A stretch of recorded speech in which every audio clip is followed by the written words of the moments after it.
राष्ट्र सर्वप्रथम राष्ट्र सर्वप्रथम राष्ट्र सर्वप्रथम राष्ट्र सर्वप्रथम। नमस्कार, मैं हूं दीपाली और आप देख रहे हैं राष्ट्र सर्वप्रथम। और इस वक्त हमारे साथ मौजूद है अखिल भारतीय अग्रवाल समाज से कनिका अग्रवाल जी, जो कि राष्ट्रीय मीडिया प्रभारी हैं अग्रवाल सम्मेलन से। तो मैम, सबसे पहले आपसे जानना चाहूंगी, अभी हाल ही में अंतर्राष्ट्रीय महिला दिवस गया है और आपके जो अग्रवाल समाज ने भी महिलाओं को सम्मानित किया था, तो उस कार्यक्रम के बारे में जानना चाहेंगे, किस तरह से आपने महिलाओं को सम्मानित किया? देखिए, अखिल भारतीय अग्रवाल सम्मेलन ने अंतर्राष्ट्रीय महिला दिवस पर साड़ी वितरण करके हमने महिलाओं को ये सम्मान दिया है। हमने घर घर जाकर जो गरीब महिलाएं वहां से हम चुन के लेके आए और उनमें से हमने फिर जो ज्यादा गरीब थी 70 सेलेक्ट की और उसके हिसाब से हमने उनको महिला सम्मान समारोह आयोजित किया, जिसमें हमने उनको साड़ी दी और उनका उनको कैसे आत्मनिर्भर बनाया जाए उसके हमने उनको गुण भी सिखाए। हम आपको बता दें कि कनिका अग्रवाल जी हमारे साथ हैं और उन्होंने महिलाओं के उत्थान के लिए बहुत सारे कार्य किए हैं। उन्होंने हमें बताया कि वो ह्यूमन राइट से भी जुड़ी हुई हैं और महिलाओं को घरेलू हिंसा से किस तरह से छुटकारा मिले उसके बारे में भी ट्रेन करती हैं। तो आपसे जानना चाहूंगी, किस तरह से आप महिलाओं को बताती हैं कि घरेलू हिंसा को नहीं बर्दाश्त कीजिए और उसके लिए आवाज उठाए, उसके बारे में बताइए। देखिए, हमारे पास ह्यूमन राइट से जुड़े होने के नाते अधिकतर लोगों को हमारे बारे में पता है कि ये ह्यूमन राइट्स है और हमें ये लोग न्याय दिलाएंगे। तो वहां से खुद ही महिलाओं के हमें फोन आते हैं, फिर हम उनके घर जाते हैं। पुलिस में उनका जो पुलिस थाने हैं, महिलाओं के पुलिस थाने में उनकी रपट दर्ज कराते हैं और वहां जाकर पूरी तरह से उन महिलाओं के साथ खड़े होते हैं। उनके परिवार से अगर उनको घरेलू हिंसा उनके पति से मिल रही उत्पीड़ित है, अगर या फिर वो अपने भाई वगैरह से उत्पीड़ित है, उनसे सबसे बातचीत करके और फिर उन्हें शिक्षा, अगर वो शिक्षा की कमी है तो हम उन्हें शिक्षा भी प्रोवाइड करवाकर उन्हें आत्मनिर्भर बनाकर, कोशिश यही रहती है कि अगर पति पत्नी के बीच की लड़ाई है तो उनके बीच तलाक ना हो। आज तक मैंने जितनी केस सॉल्व किया, एक भी तलाक के केस में नहीं।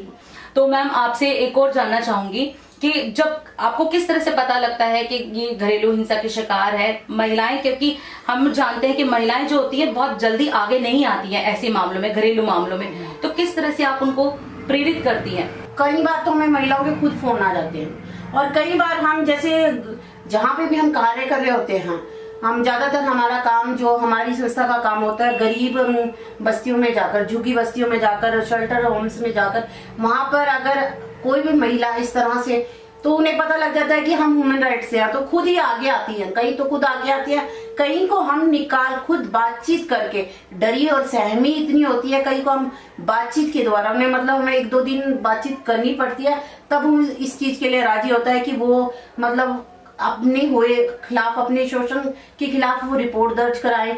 फिर वो रिपोर्ट से हम जो पुलिस और हम दोनों मिलकर वो मैटर को हम सॉल्व करते हैं। मैम, एक और बात जानना चाहूंगी आपसे। एक तरफ हम महिलाओं को सम्मानित करते हैं और एक तरफ एक वो पुरुष प्रधान देश है जहां पर महिलाओं को दबा कर रखा जाता है, महिलाओं को आगे नहीं बढ़ने दिया जाता। इस तरह के लोगों के लिए आप क्या कहना चाहेंगे? मैं उनको यही कहना चाहती हूँ, आज का युग आधुनिक युग हो गया है, कंप्यूटर का युग हो गया। आज महिला हर क्षेत्र में अपनी पूरी भागीदारी दे रही है। उसमें महिलाओं को अगर अपमान करेंगे तो आपने ये समझिए कि आप एक माँ का अपमान कर रहे हैं। आपने एक बहुत अच्छी बात बताई है। हालांकि ऐसा अभी देखा गया, अभी हाल ही में केस हुआ था जहाँ पे अंतर्राष्ट्रीय महिला दिवस पर एक पुरुष को महिलाओं के नाम पर गालियां दी गई, तो उस बारे में हम किस तरह से केस कर सकते हैं आपके थ्रू? देखिए, मैं ये नहीं चाहती कि अगर हम महिला को बढ़ावा दे रहे हैं तो एक पुरुष के सम्मान को ठेस लगे, वो भी नहीं होना चाहिए। दोनों को समान अधिकार, समान, हमारे संविधान ने दोनों को समान अधिकार दिए हैं। तो हम ये चाहते हैं कि पुरुष भी हमारे ह्यूमन राइट्स में आ सकते हैं और अपना सम्मान पा सकते हैं। कई बार ऐसा होता है कि महिलाएं जानबूझकर उत्पीड़न गलत केस डाल देती है। बहुत से केस हमारे पास ये भी आए हैं कि महिलाओं ने उत्पीड़न का गलत डाल दिए हैं और फिर बाद में जो पुरुष का हमें पता लगा कि पुरुष उसमें भागीदारी नहीं दी थी। से हम चर्चा कर रहे थे महिलाओं के उत्थान के लिए, महिलाओं के विकास के लिए इन्होंने अपने क्षेत्र में किस तरह से कार्य किया है और इनसे हम आगे जानते हैं ये प्रधानमंत्री मोदी जी की योजनाओं में जुड़ी हुई हैं, उनका प्रतिनिधित्व कर रही हैं, तो उनसे पूछेंगे किस तरह से आप उनकी योजनाओं को जन जन तक पहुंचाने का कार्य कर रही हैं। देखिए, पहले मेरे पास प्रधानमंत्री की योजनाओं के में जनधन खाते खुलवाने का डिपार्टमेंट में थी। अब मैं आजकल मैं और के डिपार्टमेंट में हूँ, जहाँ पे हम उज्ज्वला योजना में और दूसरी योजनाओं में, सुकन्या योजना में जाकर देखते हैं कि जिन्होंने ये खाते लिए हैं क्या एक्चुअल वो इसके काबिल भी हैं। ये मतलब जैसे उज्ज्वला योजना दी गई है तो वाकई वो गरीब हैं जिन्होंने गैस चूल्हा लिया है, और जिनको हमारे सुकन्या योजना में जिन्होंने अपना वो नाम दिया है वो वाकई इस चीज के काबिल है या नहीं। इस तरह की हमारी जो जांच होती है। और मैंने प्रधानमंत्री की नमो योजना के अंतर्गत जनधन खाते खुलवाए थे। हम जानेंगे अब कनिका जी से कि महिलाओं के लिए शिक्षा कितनी उपयोगी है और कितनी जरूरी है महिलाओं को शिक्षित करना। मेरे हिसाब से, यानी हमारे प्रधानमंत्री के हिसाब से भी महिलाओं को शिक्षित होना बहुत जरूरी है कि एक महिला ही 2 घर को संभालती है। शादी से पहले माँ बाप का घर और शादी के बाद अपने पति का घर। जहाँ अगर वो शिक्षित नहीं है तो आप समझ लीजिए कि 2 परिवार आपके अशिक्षित रह गए। और एक महिला को प्राथमिक शिक्षा तो अवश्य ही मिलनी चाहिए। और हमारे प्रधानमंत्री ने इसमें बेटी बचाओ बेटी पढ़ाओ में सभी कन्याओं को 10वीं तक की शिक्षा के लिए फ्री एजुकेशन की दी है, जिसमें योगी जी ने बहुत अच्छा काम किया है। और हमारे शिवराज जी भी इसमें बहुत अच्छा क्षेत्र में काम कर रहे हैं। हरियाणा में भी हमारी बेटी बचाओ बेटी पढ़ाओ के अंतर्गत फ्री शिक्षा दी जा रही है। शिक्षा की बात हुई तो आजकल महिलाएं भी शिक्षा में बढ़ चढ़कर क्या पूरे आसमान छू रही हैं आजकल की महिलाएं। बिल्कुल आधुनिक। तो इस तरह की जैसे आजकल सुप्रीम कोर्ट पे भी एक याचिका दायर है जिसमें कहा गया है कि महिलाओं की भी जो विवाहित एज होनी चाहिए वो 21 के लगभग होनी चाहिए, पुरुषों के बराबर होनी चाहिए। उस पर भी कार्रवाई चल रही है। हाँ जी, तो उसके बारे में क्या कहना चाहिए, क्या ये सही है? देखिए, अपने विचार होते हैं लोगों के, पर मेरे विचार से अगर देखा जाए और मतलब हमारे आज के परिप्रेक्ष्य के हिसाब से देखा जाए, महिलाओं को शिक्षित करना है तो ये 21 वर्ष की आयु होना बेहद विवाह के लिए बेहद जरूरी है। चाहे वह पुरुष हो चाहे वह स्त्री हो, क्योंकि समानाधिकार जब ही आएंगे जब हम कंधे से कंधा मिलाएंगे, चाहे वो किसी भी क्षेत्र में हो, चाहे वो आयु के क्षेत्र में हो। तो हमारे भी 21 वर्ष महिलाओं के लिए भी 21 वर्ष की आयु होना बहुत अनिवार्य है।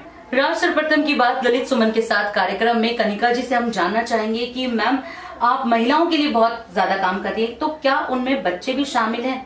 देखिए, हम छोटे बच्चे भी हम लोग ज्यादातर जो मतलब प्राथमिक शिक्षा के हैं उन्हें मतलब बिल्कुल जैसे कि बहुत गरीब होते हैं उन्हें हम मुफ्त किताबें और अपनी स्टेशनरी ये हमारी संस्था प्रोवाइड करवाती है।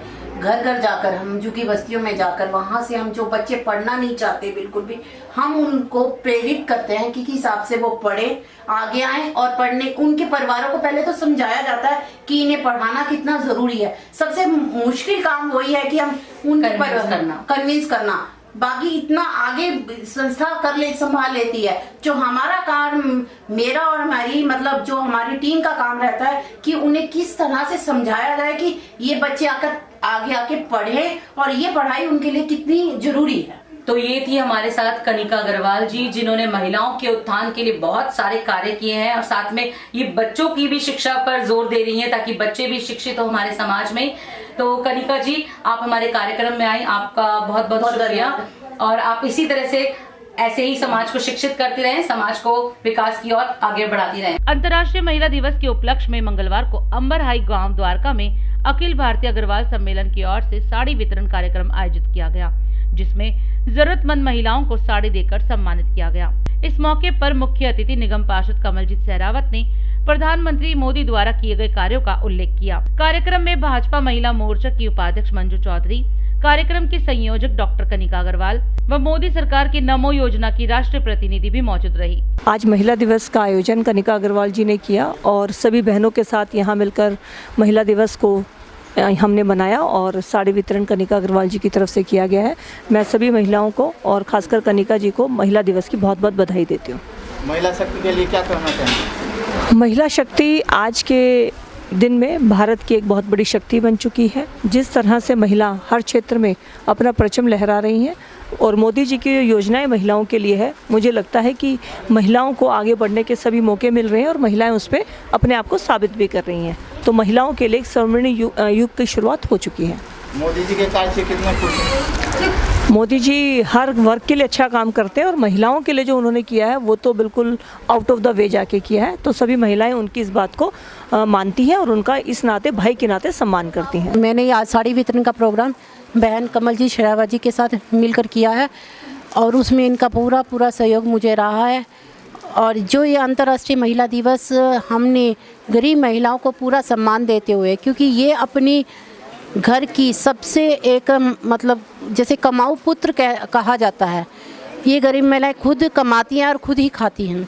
तो इनके लिए इनको सम्मान देना एक महिला दिवस से अच्छा मैं कुछ और नहीं समझती हूँ। महिला शक्ति आज के युग में, आज की 21वीं सदी में जो आज महिलाएं जो काम कर रही हैं, हर क्षेत्र में महिला ज़्यादा से ज़्यादा आगे आ रही है। आप देखेंगे कि सेना के क्षेत्र में भी महिला ने काम बेहतर से बेहतर कर दिखाया है और हमारी कंप्यूटर युग में होने के बाद हर महिला हर क्षेत्र से निकलकर बहुत बढ़िया काम कर रही हैं। ये मेरा नाम मंजू चौधरी है और दिल्ली प्रदेश भारतीय जनता पार्टी के उपाध्यक्ष हैं महिला मोर्चा का।